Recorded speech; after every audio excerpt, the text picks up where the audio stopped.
Agora a gente vai diretamente a Brasília conversar com os nossos olhos e ouvidos na capital federal, José Maria Trindade. A gente falou há pouco, Trindade, sobre o estado de saúde, como é que anda o processo cirúrgico envolvendo o presidente Jair Bolsonaro, que faz intervenção para a retirada da bolsa de colostomia. O que eu quero saber contigo, Zé, vamos lá, sobre essas ações do governo federal, por exemplo, a parceria com Israel, que novidades você pode nos trazer nesse momento aqui para o ouvinte do Morning Show? Bom dia, Zé. É isso, Edgar. Muito bom dia a todos. Edgar, é o seguinte, este comitê de crise, né, que foi montado pelo governo, está a todo momento recolhendo informações lá de Brumadinho e também dos encontros aqui entre órgãos, né, que lidam com esse setor de águas, como a ANA, a Agência Nacional de Águas, e todas as informações estão sendo colocadas para o Gabinete de Segurança Institucional, que repassa então ao presidente da República em exercício, o general Hamilton Mourão. Olha, Edgar, já passou dessa fase aí de levantamento e agora o governo quer já definir respostas em 2 pontos. Imediatamente, um pedido de reavaliação total de todas as barragens. O governo assume que perdeu o controle. Ninguém sabe exatamente quantas são as barragens. E mais, metade delas não tem sequer registros, ou seja, não são nem fiscalizadas. Agora, barragens por rejeitos são quase 1.000 barragens, e destas 6 representam riscos. E aí o general Heleno, que é o ministro-chefe do Gabinete de Segurança Institucional, disse aqui que o governo vai definir regras para reavaliar todas, principalmente as que apresentam riscos para a população. É um momento importante também para propor mudanças na legislação. Olha, Edgar, é muito difícil, porque o Congresso Nacional tem lá a sua bancada que defende também as mineradoras. Você já sabe, nós falamos aqui que o deputado tem um controle remoto e alguns controles estão exatamente nas mãos dessas mineradoras. Daí a dificuldade de pesar nas normas contra essas empresas. Quanto ao grupo de Israel, a ideia do governo além desse trabalho imediato de procura de vidas, né, ou mesmo corpos, né, são 136 soldados, especialistas, peritos, e além disso trouxeram sonares, detectores de vozes e ecos, né, uma tecnologia muito nova e a primeira vez de colaboração com Israel, exatamente com essa proximidade do governo Jair Bolsonaro. Então é usar esses engenheiros, né, para analisar tecnicamente as barragens aqui no Brasil. E olha, Edgar, isso está provocando ali um prurido com o pessoal do Brasil, a engenharia brasileira, que é famosa mundialmente pela engenharia pesada, principalmente na área de perfuração de túneis longos, né? Isso pode jogar lama nessa imagem.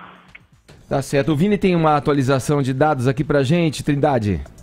Isso, Edgar, acabou de confirmar agora o Corpo de Bombeiros, 60 mortos, então subiu 2 mortos aí, eram 58, agora são 60. Identificados, né? E 292 pessoas desaparecidas, então caiu esse número, né? Eram 305, agora 292 pessoas desaparecidas, 382 pessoas localizadas, 192 resgatados e 19 corpos identificados. Ô Zé, você falava da questão técnica, né, envolvendo ali, né, a engenharia brasileira, quer dizer, que é renomada por ter condições e ter comprovado essas condições. Quantas usinas não foram, falar em Itaipu, citar um exemplo já direto para que as pessoas identifiquem uma obra daquela magnitude tocada aí também pela engenharia nacional. Agora, ouvindo noticiários, essas barragens eram feitas, digamos, quase que meio improvisadamente, com o próprio material, né, com o próprio rejeito ali. Essas barragens, claro, eram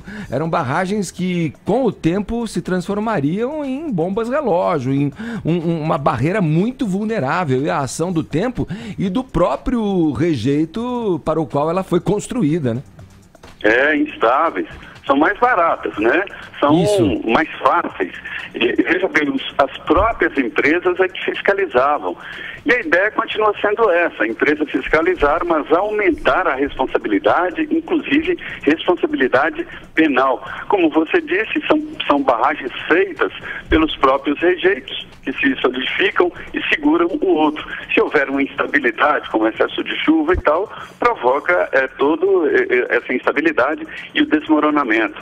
Então, é preciso agora tomar essas duas catástrofes como exemplo, exatamente para responsabilizar, já que a empresa é que faz essa fiscalização. Agora, quanto ao licenciamento, é complicado, porque os estados é que são os poderes cedentes, né? E aí foge totalmente do controle nacional esse tipo de coisa. Certo, Zé. Vou colocar nessa história, nessa conversa com a gente, nessa cobertura especial sobre esse crime ambiental e humano promovido em Brumadinho, em Minas Gerais. Vou colocar o Carlos Andreasa para conversar com a gente. Ô Andreasa, bom dia, obrigado por falar com a gente, você fazendo um plantão extra aqui pra gente no Morning Show. Um prazer falar contigo. Bom dia, Edgar. Chamou, levou. Vamos lá. Ô Andreasa, a gente menciona a exceção, né, do âmbito do direito, como o Caio colocou, a esse episódio como uma tragédia, falando mais da parte civil e social, uma tragédia anunciada aí, né, fruto da convergência de vários equívocos, de vários governos, de espectros políticos distintos, né? Quais são os principais equívocos, na tua opinião, que você pode colocar a princípio pra gente nessa conversa, cometidos por gente de diferentes matizes ideológicas? Edgar, eu acho que a principal responsabilidade é da empresa, seja qual for. Sim. Tem um problema de engenharia fundamental aí. Essas barragens de rejeito, elas geralmente são projetadas inicialmente pessimamente licenciadas, mas para uma capacidade específica. À medida que o tempo vai passando, a demanda vai aumentando, o projeto inicial é chutado para o lado e se começa a fazer uma série de puxadinhos de maneira econômica. Essa barragem, por exemplo, ela tinha o que se chama de alteamento a montante. Os degraus iam sendo levantados com a própria matéria do rejeito, sim, aumentando a capacidade, atendendo a demanda, mas sobrecarregando o solo. Tem uma questão fundamental sobre barragem de rejeito. É um organismo vivo. Ao mesmo tempo que é um cemitério de lama, é um organismo vivo. Precisa ser medida, examinada, avaliada diariamente, porque a barragem que existe hoje não será a mesma amanhã. Há movimentação permanente ali. Quando a Vale usa a desculpa de que essa barragem que rompeu estava inativa, ela está dizendo também que, em função dessa inatividade, o acompanhamento dela não era mais o mesmo. É evidente que houve negligência aí. E mais, é uma barragem que estava inativa num complexo ativo. São várias barragens interferindo sobre o solo, movimento de água, pressão no solo. Era uma obviedade que uma ruptura como essa aconteceria. Estava contratado desde Mariana que isso aconteceria. As empresas, no momento em que o valor do minério de ferro sobe, passam a construir, aumentar suas capacidades, e os governos fazem o licenciamento de qualquer maneira porque querem faturar imposto em cima disso. Depois, quando o minério de ferro perde valor, as empresas param de fazer os cuidados devidos. O primeiro lugar onde elas economizam, quando a crise vem, é na manutenção e na fiscalização das suas próprias barragens. Então, é uma bomba contratada permanentemente pelo setor privado, associado ao setor público, porque os governos estaduais e o federal também têm algo como 10 fiscais para todo o estado de Minas Gerais. E as empresas fazem o próprio controle, os próprios relatórios de segurança dessas barragens são contratados pela própria empresa. Ora, uma empresa de consultoria paga pela Vale para fazer um relatório sobre uma barragem vai dizer que aquele reservatório está condenado para nunca mais ser contratada? Então você vê um ciclo de vícios se formando aí, em que todos contribuíram para esse caos. E tem mais um aspecto, desculpa me estender, que é a desinformação. aconteceu em Mariana e aconteceu em Brumadinho. As pessoas que estão ali na rota dessa morte, porque é o seguinte, vivem aos pés de um vulcão sem saber. Elas estão ali no raio de ação de uma catástrofe mortal, desinformadas sobre os verdadeiros riscos. Ninguém informa as pessoas sobre o que elas estão sujeitas. Não há plano de contingenciamento, não há uma estrutura de evacuação, sirenes não funcionam quando existem. Então é isso mesmo. As pessoas estão ali, vivendo, mantidas ali, sem saber que estão no corredor da morte. Pois é, você tocou num ponto que falávamos aqui com o Zé Maria, que continua com a gente. Zé, vamos levar essa conversa aqui. Caio, entra nessa com a gente. Vou acompanhar aí o relatório do colega e do Andreas. Aliás, uma honra aí participar desse programa contigo. Pena que... Caio. Pena que por um motivo tão triste, né? Eu concordo que a responsabilidade primordial é da empresa, sim, né? Até muito interessante esse dado sobre o alteamento a montante que você trouxe. Agora, quando a gente se depara também com a responsabilidade de fiscalização do governo, é assustador, né? Eu peguei alguns dados do relatório da ANA, né? A Agência Nacional de Águas, é um relatório de 2017, portanto muito recente. Ele levanta que existem 24 mil barragens no Brasil registradas, só que a estimativa é 3 vezes maior. Então há um contingente ainda maior de barragens, por assim dizer, clandestinas. Dessas 24.790 barragens são para contenção de rejeitos de mineração. E dessas 790, 42% são irregulares, portanto não tem autorização, não tem outorga ou sequer licenciamento. Assusta o tamanho da burocracia para fiscalizar essas barragens.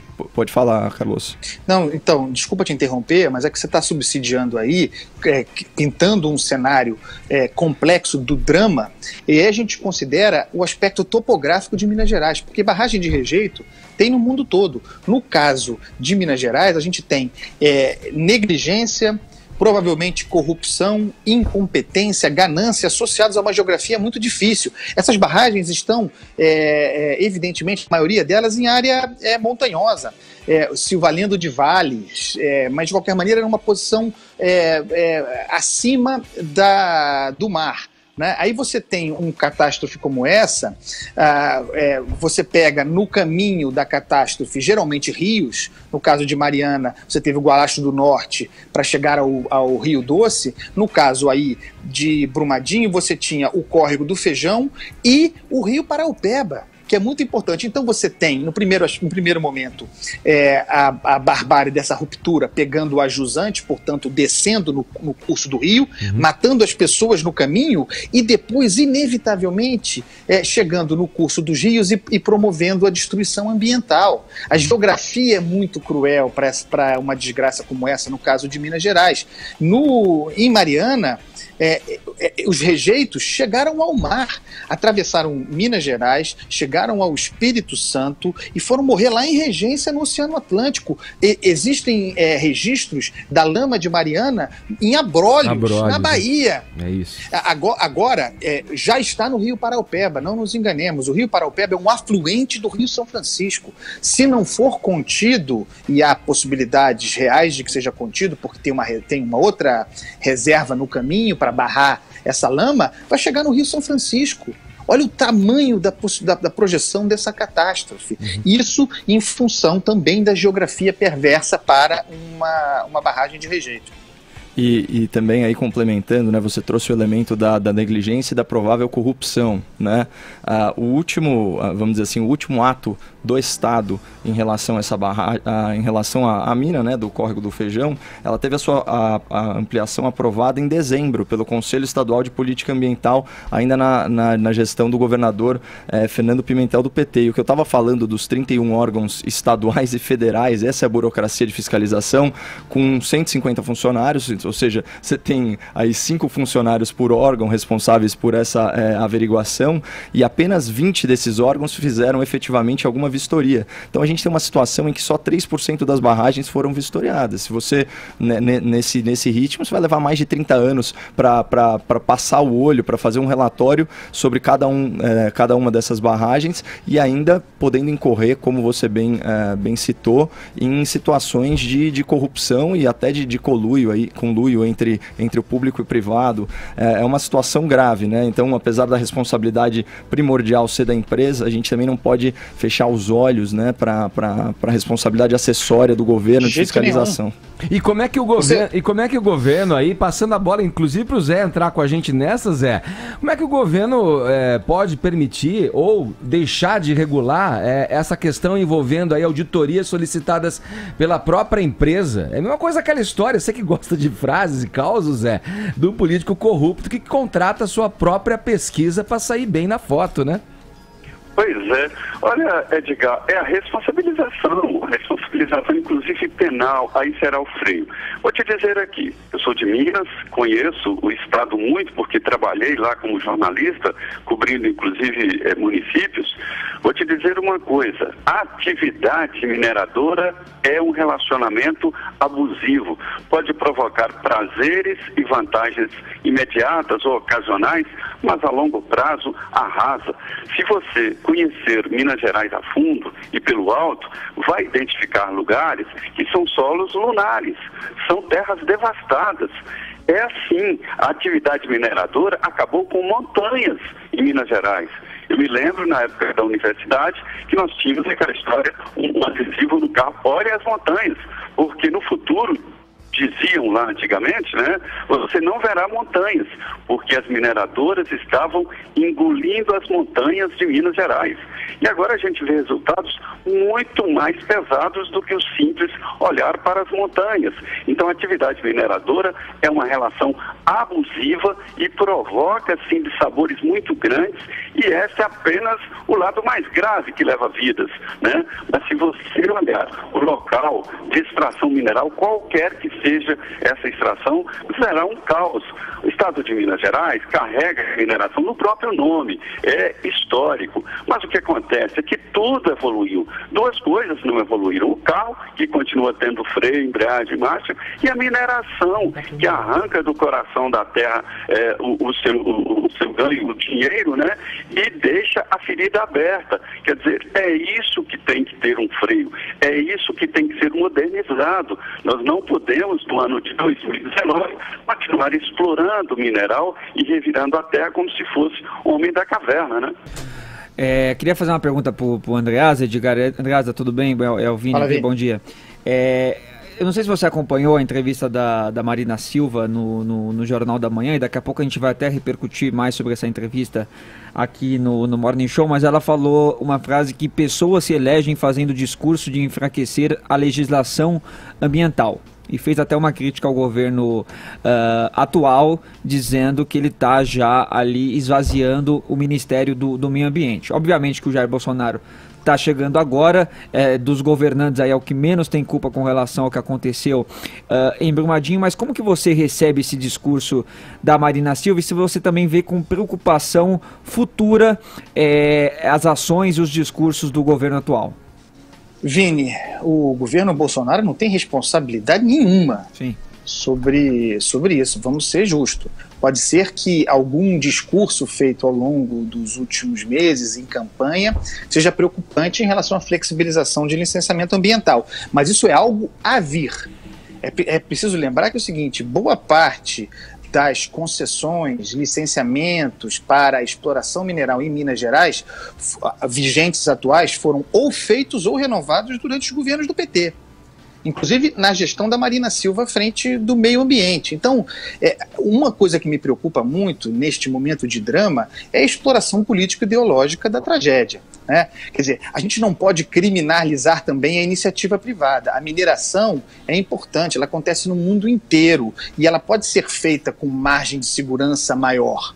Existe pouca tecnologia capaz de substituir, por enquanto, uma barragem de rejeitos, mas há estudos evolutivos nesse sinal. Enquanto isso não acontece, cabe às empresas de modo geral e ao setor público isolar a área em que a mineração é feita. O que não é possível é você ter no raio de 10 quilômetros, populações vivendo e gente trabalhando desguarnecida, sem proteção e sem plano de contingenciamento. Esse é o problema. Tem que tomar cuidado para não transformar a ideia de empresa, de livre iniciativa, de liberalismo em algo a ser criminalizado diante de uma catástrofe como essa. Da mesma forma que não se pode tratar a preocupação com o meio ambiente e com a qualidade da vida das pessoas como apanágio da esquerda ou do ambientalismo. Não.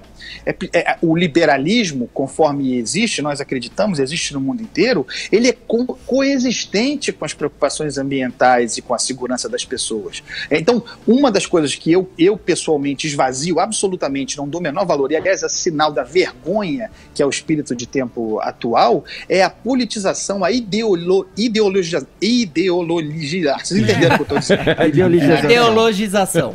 A ideologização. É isso aí. Vou falar, agora já enrolou tudo. Do debate público relativo ao que é uma tragédia. Sim. Quer dizer, a mineração em Minas Gerais é muito importante, gera milhares de empregos, atrai as pessoas, gera investimento, mas é possível fazer com segurança. O problema é que não é feito com segurança, o problema é que é feito com base na flutuação do valor do minério de ferro. Aumentou o valor, aumenta a produção fazendo puxadinho. Baixou o valor, não fiscaliza direito, não faz os controles, economiza na área de garantias. Então, na verdade, a gente volta para um problema que é de falta de visão liberal mesmo. Quer dizer, são empresas que se associam ao Estado, ao governo, para lesar a sociedade. Então, vamos esvaziar de ideologia o debate que a gente avança melhor. Ok, Andreasa, obrigado pela tua participação aqui no Morning Show. Te agradeço, hein? Como é que é a palavra mesmo que eu não consigo Ideologização, meu querido. Muito obrigado, muito obrigado. Tchau, pessoal. Tchau, Andreasa, valeu. Como é bom ouvir o Andreasa, né? Trindade, meu querido, obrigado pelo papo, obrigado pelas informações que você trouxe pra gente nesse momento aqui do Morning Show, viu? É isso, obrigado a você. Só informar que o gabinete de crise está nesse momento em reunião no Palácio do Planalto e vai fazer um levantamento geral sobre esse assunto. É isso, Edgar. Obrigado a todos. Tá aí, Zé Maria Trindade, Andreasa participando com a gente aqui no Morning Show. Agora